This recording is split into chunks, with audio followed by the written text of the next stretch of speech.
This is Channels Television's breaking news.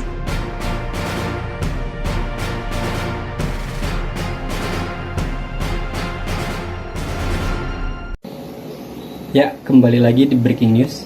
Saya, Dimas Septriadi, dan rekan-rekan saya sebagai host.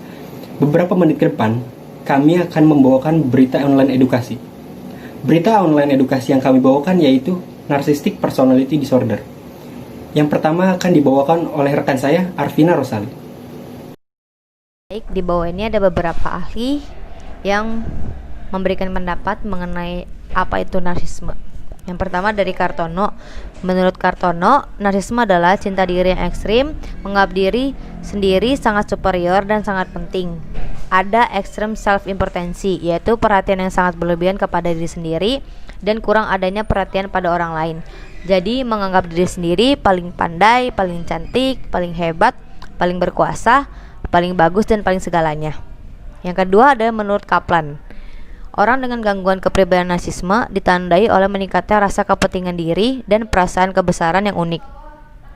Orang dengan gangguan kepribadian narsistik memiliki perasaan kebesaran akan kepentingan dirinya. Mereka menganggap dirinya sendiri sebagai orang yang khusus. Mereka menanggapi kritik secara buruk dan menjadi marah sekali jika ada orang yang berani mengkritik mereka. Atau mereka mungkin tampak sama sekali acuh tak acuh terhadap kritik. Mereka tidak mampu menunjukkan empati dan mereka berpura-pura simpati hanya untuk mencapai kepentingan mereka sendiri. Mereka senang memanfaatkan orang lain, memiliki harga diri yang rapuh dan rentan terhadap depresi, kesulitan dalam hubungan interpersonal. Dari yang kita ambil kesimpulannya mengenai narsisme adalah mencintai dan berpusat pada diri sendiri, mementingkan diri sendiri, kemudian bermanifestasi pada tingkah lakunya. Orang yang narsisme meminta pengaguman dan pemujaan mengenai kehebatannya. Simptom-simptom Narcissistic Personality Disorder.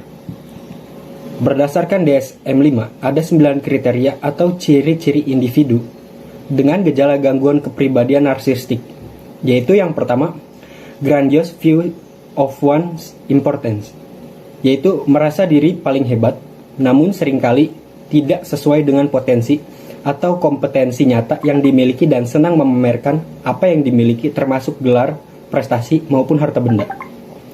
Yang kedua, preoccupation with one's fantasies of unlimited success, power, brilliance, beauty, or ideal love, yaitu dipenuhi dengan fantasi tentang kesuksesan, kekuasaan, kepintaran, kecantikan, atau cinta sejati, atau pasangan sempurna.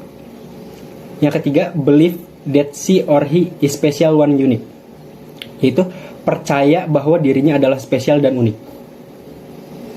Selanjutnya yang keempat, extreme need of admiration, yaitu memiliki kebutuhan yang eksesif untuk dikagumi. Yang kelima, strong sense of entitlement, yaitu merasa layak untuk diperlakukan secara istimewa. Yang keenam, tendency to exploit others, yaitu mengeksploitasi hubungan interpersonal atau memanfaatkan orang lain. Yang ketujuh, lack of empathy, kurang empati. Yang kedelapan, envy of others, yaitu seringkali memiliki rasa iri pada orang lain dan menganggap orang lain juga iri kepadanya.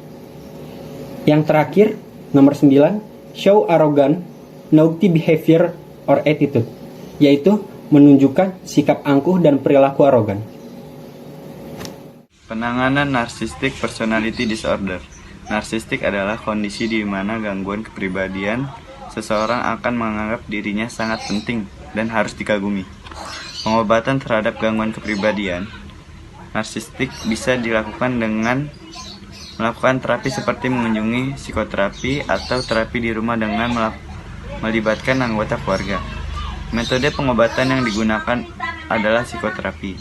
Para narsistik juga bisa melakukan aktivitas seperti yoga dan meditasi untuk mengurangi gangguan, bisa juga berkomunikasi dengan keluarga dan masyarakat.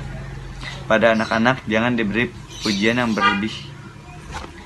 Terapi yang bisa diberikan pada gangguan narsistik melalui psikoterapi yang pertama adalah transferensi fokus psikoterapi, yang kedua skema fokus terapi, Yang ketiga, meta lesion based terapi. Yang keempat, terapi perilaku di atletik. Lanjutannya, terapi interpersonal metakognitif, psikoterapi support. Faktor penyebab narcissistic personality disorder. Yang pertama, ada faktor biologis, yaitu keterkaitan antara gen pada awal tahap perkembangan grandios. Yang kedua, ada faktor psikologis. Kegagalan klien untuk meniru empati dari orang tua pada awal tahap perkembangan kanak-kanak. Adanya verifikasi pada perkembangan periode grandios dan pencaharian yang tidak kunjung dapat tanpa hasil. Yang ketiga, ada faktor sosiokultural. Akibat dari faktor psikososial seperti adanya konsekuensi dari perubahan sosial dan hedonisme dalam jangka waktu pendek. Fenomena atau kasus narcissistic personality disorder. Di Indonesia, fenomena selfie sering dikaitkan dengan perilaku narsisme. Selfie dianggap hal yang wajar, namun apabila berlebihan sampai membahayakan diri dan orang lain, selfie bisa digolongkan sebagai narcissistic personality disorder atau gangguan narsisme. Menurut Roslina Ferauli, psikolog anak, remaja, dan keluarga pada CNN Indonesia, selfie yang sudah masuk pada tahap gangguan apabila perilaku tersebut telah mengganggu fungsi kehidupan sehari-hari seperti pekerjaan dan pendidikan terganggu, tidak adanya nafsu makan, dan yang dilakukan individu hanya melakukan selfie saja.